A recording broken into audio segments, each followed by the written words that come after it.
सो अब हम स्टार्ट करेंगे पार्ट 2 बायोमोलिक्यूल का, जिसमें कि टॉपिक होगा 9.2 प्राइमरी एंड सेकेंडरी मेटाबोलाइट्स। यहाँ पे ये दे रखा है the most exciting aspects of the chemistry deal with isolating thousands of compound small big from the living organism determining there structure and possible synthesis. जब अगर हम लोग क्या बोल सकते हैं, आइसोलेट कर रहे हैं कि थाउजेंड्स ऑफ कंपाउंड, वो स्मॉल भी हो सकते हैं, बिग भी हो सकते हैं, किसी लिविंग ऑर्गेनिज्म से, और उनका अगर उनका मतलब आइसोलेशन के बाद उनका हम लोग का स्ट्रक्चर डिटरमाइन करते हैं और मे भी पॉसिबल होता है तो उसका हम लोग सिंथेसाइज भी कर सकते हैं। If one were to make a list of biomolecule, अगर कोई बायोमोलिक्यूल का लिस्ट बना रहा है, such a list would have thousands of organic compound, उस लिस्ट में थाउजेंड्स ऑफ ऑर्गेनिक कंपाउंड्स होंगे, जैसे कि अमीनो एसिड, शुगर, ये सारे आ जाएंगे। For reason that are given in section 9.10, जो कि सेक्शन 9.10 में अगर हमको पढ़ने मिलेगा, दोबारा से देखने मिलेगा, we can call this biomolecule as metabolites. इस तरीके के बायोमोलिक्यूल्स को हम लोग क्या बोलते हैं, मेटाबोलाइट्स बोलते हैं। अब जो मेटाबोलाइट्स होता है फर्दर दो तरीके का होता है, primary metabolites and secondary metabolite, primary and secondary metabolite, ठीक है। इन एनिमल टिश्यू, अगर हम लोग एनिमल टिश्यू में ये जो मेटाबोलाइट्स है, one notice presence of all such category compounds in figure 9.1, these are primary metabolites. जो एनिमल्स हम लोग को जो भी कंपाउंड्स देखने को मिल रहे हैं उनको हम लोग कैसा प्राइमरी मेटाबोलाइट्स के कैटेगरी में रखेंगे। हाउएवर वन एनालिसिस, अगर मान लो कि यही एनालिसिस अगर हम लोग प्लांट, फंगल या फिर माइक्रोबियल सेल्स में अगर एनालिसिस करते हैं तो हमको प्राइमरी मेटाबोलाइट के अलावा और भी बहुत सारे मेटाबोलाइट्स देखने मिलते हैं, जैसे कि alkaloids, flavonoids, rubber, essential oil, antibiotics, coloured pigment, scents, gums, और इनको क्या बोलते हैं, सेकेंडरी मेटाबोलाइट्स, ठीक है। तो प्राइमरी मेटाबोलाइट्स के एनालिसिस पे, एनिमल टिश्यू के एनालिसिस पे हमको जो मिल रहा है उनको बोलते हैं प्राइमरी, एंड द सेकेंडरी हो गए ये प्लांट, फंगल या फिर कोई माइक्रोबियल सेल है उसके एनालिसिस कर रहे हैं तो हमको क्या मिलेगा, सेकेंडरी मेटाबोलाइट्स मिलेगा। अरे यार ये बन क्यों नहीं रहा है, ठीक है। इसके अलावा while primary metabolites have identifiable function, जो प्राइमरी मेटाबोलाइट्स उनके हमको फंक्शन और उनके जो रोल्स हैं वो हमको पता है कि नॉर्मल जो फिजियोलॉजिकल प्रोसेस है उसमें हमको वो मतलब हेल्प करते हैं। बट वहीं सेकेंडरी मेटाबोलाइट्स के बारे में हमको कोई भी उसका फंक्शन, रोल हमको पता नहीं है अभी तक से। बट कुछ जो सेकेंडरी मेटाबोलाइट्स है ह्यूमन वेलफेयर में काम आते हैं, जैसे कि रबर, ड्रग्स, स्पाइसेस, सेंट, ये सब जो हो गए ह्यूमन के वेलफेयर में काम आते हैं। Some secondary metabolite have ecological importance, कुछ सेकेंडरी मेटाबोलाइट्स के पास क्या होता है, इकोलॉजिकल इंपॉर्टेंस होता है, एंड द लैटर चैप्टर से हम डिस्कस करेंगे। तो यहाँ पे कुछ क्वेश्चंस हम लोग देख लेंगे कि काउंट से, स्टेटमेंट से क्या क्या क्वेश्चन बनते हैं। तो पहला कि वही कि प्राइमरी मेटाबोलाइट किस में हमको मिलता है, तो एनिमल टिश्यू में हो गया, ठीक है।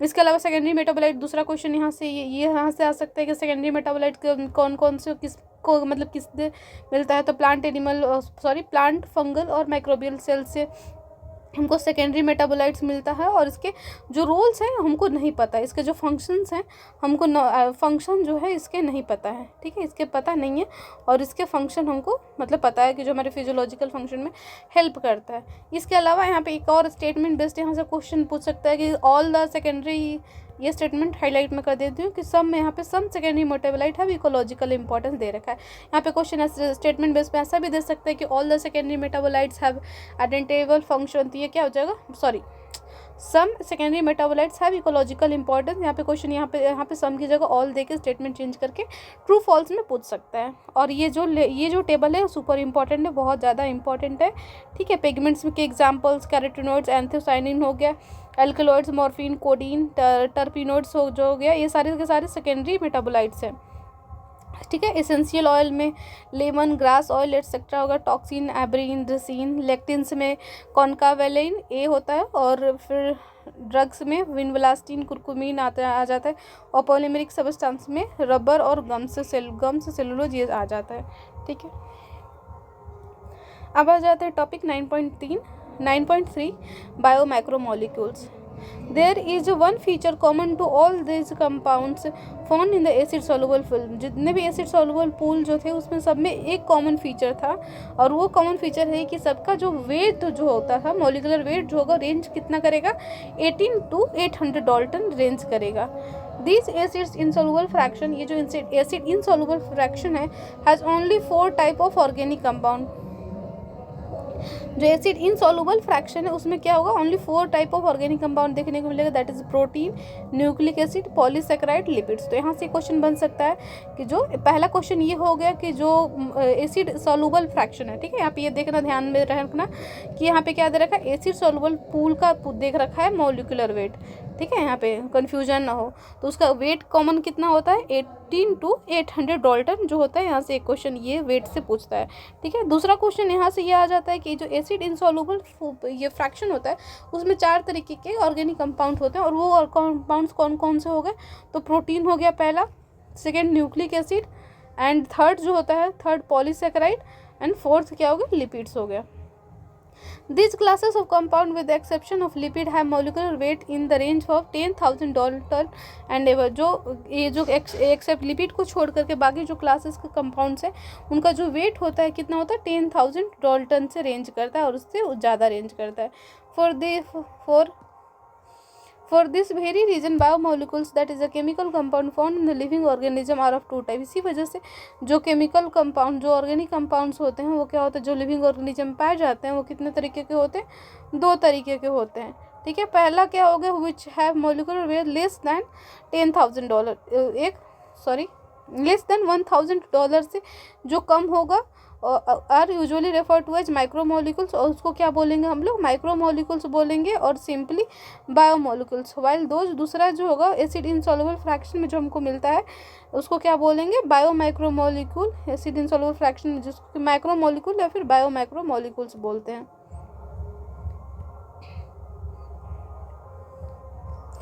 ठीक है। एक हो गया $1,000 से ज़्यादा, जिसका 1000 डाल्टन से जिसका वेट जो हो गया वो ज़्यादा हो गया, तो उसको क्या बोलेंगे, बायोमाइक्रोमोलिकुल्स या फिर माइक्रोमोलिकुल्स बोलेंगे। और 1000 से अगर यहाँ पे कम है देन उसको क्या बोलते हैं, अगर 1000 से यहाँ पे कम है देन उसको हम लोग बोलते हैं माइक्रोमोलिकुल्स, और सिंपली बायोमोलिकुल्स भी बोल देते हैं। The molecules in the insoluble fraction with exception of the lipids are polymeric substance। ये जो molecules होते हैं जो कि एसिड insoluble fraction में है, लिपिड को छोड़कर इनको क्या बोलते हैं, polymeric substances होते हैं।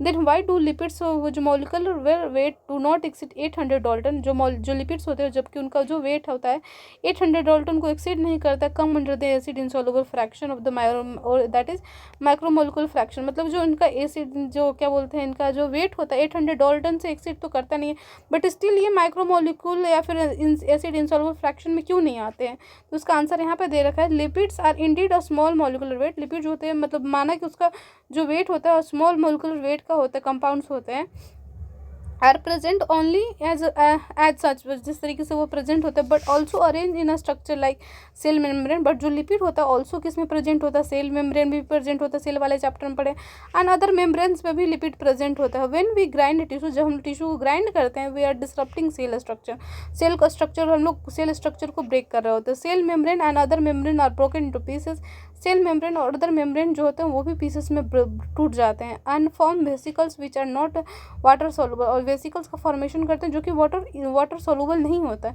Therefore this membrane fragment in the form of vesicle get separated along with the acid insoluble fraction.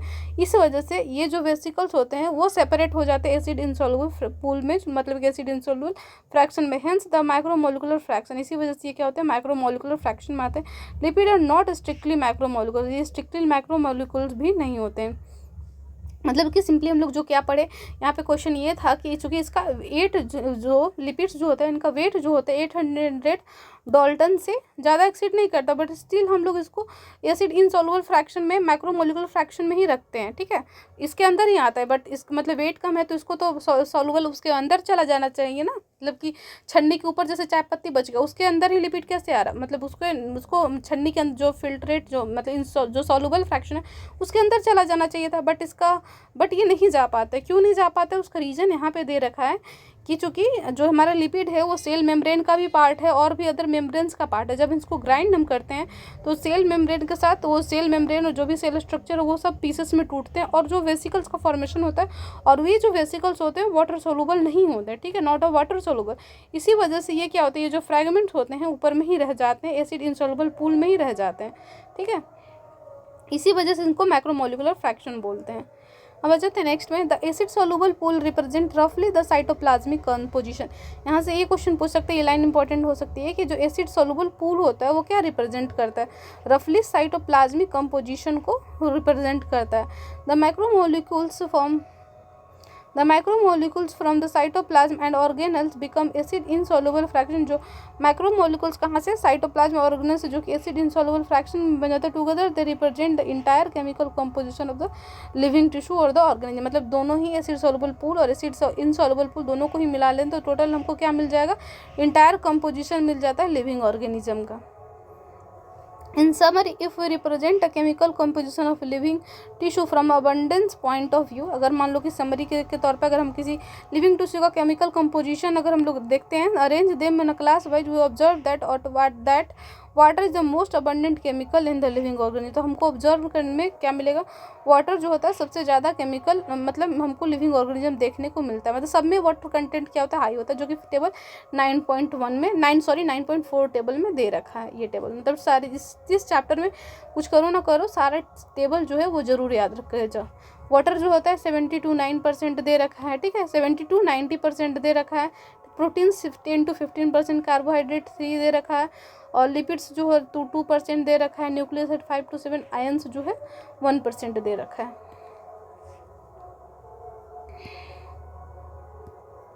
ठीक है, अब आ जाते हैं 9.4 प्रोटीन्स के बारे में कि प्रोटीन्स क्या होता है। तो प्रोटीन जो होते हैं पॉलीपेप्टाइड्स होते हैं, और ये जो होते हैं लीनियर चेन्स होते हैं अमीनो एसिड का, और किसके, और अमीनो एसिड के जैसे लीनियर चेन्स होते हैं, और लिंक किससे होते हैं, पेप्टाइड बॉन्ड से। ये जो हो गया क्या हो गया हमारा, पेप्टाइड बॉन्ड हो गया। ठीक है, इस protein has polymer of immuno acid. जितने भी प्रोटीन होते हैं सब पॉलीमर किसको होते हैं, इसी को क्या बोल रहे हैं, पॉलीमर बोल रहे हैं। पॉलीमर होते हैं अमीनो एसिड के। As there 20 type of amino acid, यहाँ पे टोटल हमको पता है कि 20 तरह के ही अमीनो एसिड पाया जाता है। जैसे एग्जाम्पल के लिए alanine, cysteine, proline, tryptophan, lysine etcetera. अब protein is a heteropolymer. Protein जो होता है हेट्रोपॉलीमर होता है, नॉट अ होमोपॉलीमर। तो ये भी ध्यान में रखना कि प्रोटीन क्या होता है, एक तरीके का हेट्रोपॉलीमर होता है, ना ही कि होमोपॉलीमर होता है। ठीक है, अब homopolymer has only one type of monomer repeating in number of times. अगर कोई होमोपॉलीमर क्या होता है, तो नंबर ऑफ एक ही तरीके का मोनोमर यूनिट से one in number of times repeated होता है। This information about the amino acid content is important as later in nutrition lesson you will be learn that certain amino acids are essential for. हमारे health के लिए भी कुछ amino acid जो होते हैं इसेंशियल होते हैं, and they are have to be supplied through the our diet. और हमारे डाइट के थ्रू उसको सप्लाई होना बहुत ज़रूरी हो जाता है। Hence dietary proteins are source of essential amino acid. इस वजह से जो डाइटरी प्रोटीन्स होते हैं वो क्या होता है, सोर्स होता है अमीनो एसिड का। तो मतलब यहाँ से भी मतलब सिंपल हर लाइन से क्वेश्चन बनते हैं। तो यहाँ पे भी यहाँ से इस लाइन से क्या क्वेश्चन बन सकता है कि जो डाइटरी प्रोटीन्स होता है, ये बस ध्यान में रखने की ज़्यादा इम्पोर्टेंट है।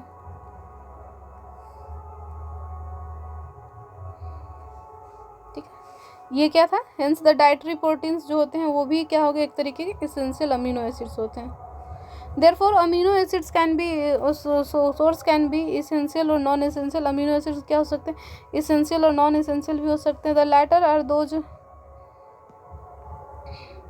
जो लैटर होते हैं those amino acids, the latter are those which are body can make. जो बाद वाला जो नॉन इसेंशियल मतलब अमीनो एसिड को क्या दो तरीके के पार्ट में डिवाइड कर रहे हैं, एक इसेंशियल और नॉन इसेंशियल। नॉन इसेंशियल वो होता है जो हमारी बॉडी खुद बना रही होती है, और इसेंशियल अमीनो एसिड जो होता है जो हमको बाहर डाइट के थ्रू लेना पड़ता है। ठीक है, तो यहाँ पे वही दे रहे हैं जो लैटर जो नॉन इसेंशियल अमीनो एसिड है वो क्या होता है, हमारी बॉडी खुद बना रही होती है। Will we get essential amino acid through the diet. वहीं जो हम एसेंशियल अमीनो एसिड है डाइट और फूड के थ्रू हम लोग लेते हैं। ठीक है, proteins carry out many functions in the living organism. Protein जो होते हैं बहुत तरीके के फंक्शन परफॉर्म करते हैं। सम कुछ transport nutrient across the cell membrane, कुछ फाइट इन्फेक्शंस में फाइट करने में ऑर्गेनिज्म से, कुछ हार्मोन्स भी होते हैं, कुछ एंजाइम्स भी होते हैं एटसेट्रा, जो कि टेबल 9.5 में दे रखा है। जैसे कि देखो ये टेबल में जो कोलेजन होता है, इंटरसेलुलर ग्राउंड सब्सटेंस होता है, ट्रिप्सिन एक तरीके का एंजाइम है, इंसुलिन हार्मोन हो गया, एंटीबॉडी जो कि इन्फेक्शन फाइट में सब, ये सब क्या होंगे, प्रोटीन्स हो गए, और उनके फर्दर ये फंक्शन हो गया। ग्लूटाथेन जो होता है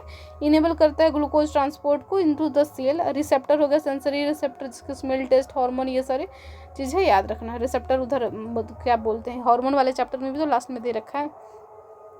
ठीक है। कोलेजन जो होता है मोस्ट अबंडेंट प्रोटीन होता है, ये लाइन भी बहुत सबको ऐसे याद होता है ये लाइन कि जो कोलेजन होता है मोस्ट अबंडेंट प्रोटीन होता है एनिमल वर्ल्ड में, और जो राइबोलोज बिस्फोरस रुबिस्को जो होता है वो क्या होता है प्लांट पूरा होल बायोस्फीयर में क्या होता है सबसे ज़्यादा ये पाया जाता है, जो कि किस में होता है प्लांट में। जब वहाँ पे हम लोग पढ़ेंगे रेस्पिरेशन पढ़ेंगे तो वहाँ पे ये आ जाएगा, ठीक है। तो ये चीज़ भी याद रहना चाहिए कि जो कोलेजन होता है मोस्ट अबंडेंट प्रोटीन होता है एनिमल वर्ल्ड में, और पूरे बायोस्फीयर की बात करें तो वहाँ पे जो रुबिस्को होता है राइबोलोज बिसफॉस्फेट कार्बोक्सिलेज ऑक्सीजनेज वो सबसे ज़्यादा पाया जाता है। अब आ जाते हैं टॉपिक 9.5 पॉलीसैकेराइड्स क्या होता है इसके बारे में देखते हैं।